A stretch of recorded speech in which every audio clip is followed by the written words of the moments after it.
बोलिए श्री गौरी शंकर भगवान की जय। महाशिवरात्रि व्रत कथा एवं व्रत की विधि। महाशिवरात्रि का व्रत फाल्गुन मास की कृष्ण पक्ष की चतुर्दशी को किया जाता है।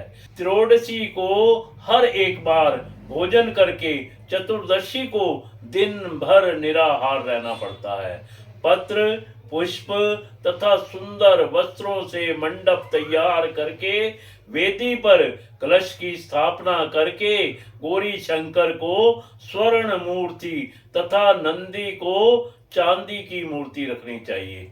कलश को जल से भरकर रोली मोली चावल पान सुपारी लौंग इलायची चंदन दूध घी शहद कमलगट्टा धतूरा बेल पत्र आदि का प्रसाद शिव को अर्पित करके पूजा करनी चाहिए।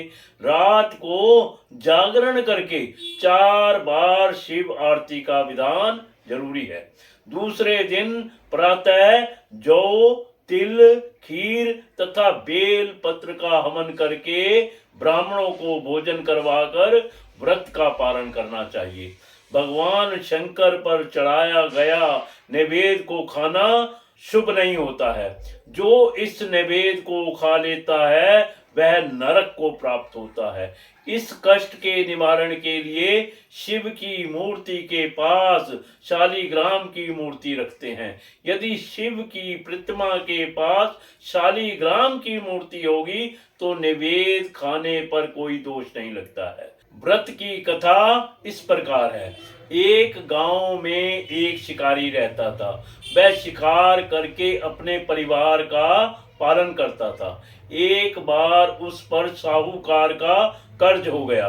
कर्ज ना चुकाने पर सेठ ने उसे शिव मंदिर में बंदी बना लिया। उस दिन शिवरात्रि थी। वह शिव संबंधी बातें ध्यान पूर्वक देखता और सुनता रहा। संध्या होने पर सेठ ने उसे अपने पास बुलाया। शिकारी ने अगले दिन कर्ज चुकाने का वायदा कर सेठ की कैद से छूट गया। जंगल में एक तालाब के किनारे बेल वृक्ष पर शिकार करने के लिए मचान बनाने लगा। उस पेड़ के नीचे शिवलिंग था। पेड़ के पत्ते मचान बनाते समय शिवलिंग पर गिरे। इस प्रकार दिन भर भूखे रहने से शिकारी का व्रत भी हो गया और शिवलिंग पर बेलपत्र भी चढ़ गए। एक पहर व्यतीत होने पर एक गर्भिणी हिरनी तालाब पर पानी पीने निकली। शिकारी ने उसे देखकर धनुष बाण उठा लिया। वह हिरनी कातर स्वर में बोली, मैं गर्भवती हूँ, मेरा प्रसव काल समीप ही है। मैं बच्चे को जन्म देकर शीघ्र ही तुम्हारे सामने उपस्थित हो जाऊंगी। शिकारी ने उसे छोड़ दिया। कुछ देर बाद एक दूसरी हिरनी उधर से निकली। शिकारी ने फिर धनुष का बाण चढ़ाया। हिरणी ने निवेदन किया, हे व्याघ्र महोदय, मैं थोड़ी देर पहले ऋतु से निवृत्त हुई हूँ, कामातुर वृणी हूँ। अपने पति से मिलन करने पर शीघ्र तुम्हारे समक्ष प्रस्तुत हो जाऊंगी। शिकारी ने उसे भी छोड़ दिया। रात्रि के अंतिम पहर में एक मृगी अपने बच्चों के साथ उधर से निकली। शिकारी ने शिकार हेतु धनुष पर बाण चढ़ाया।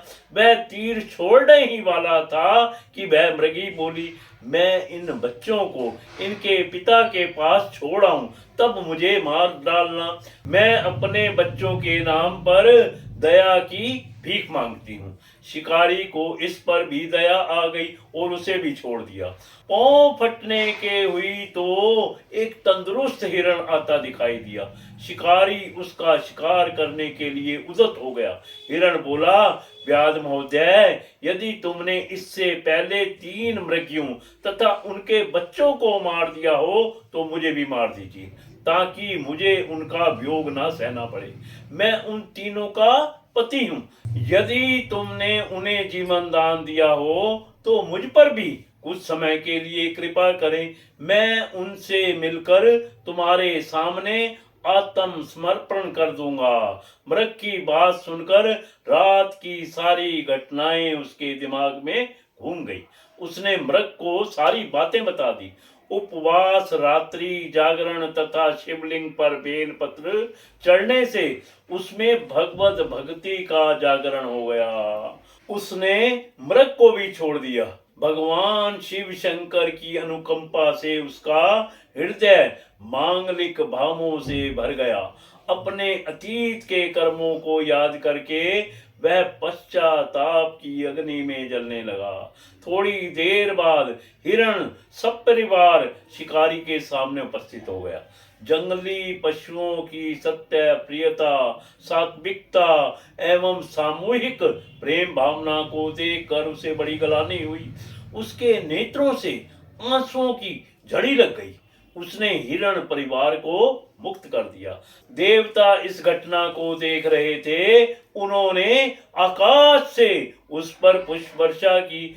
शिकारी परिवार सहित मोक्ष को प्राप्त हुआ।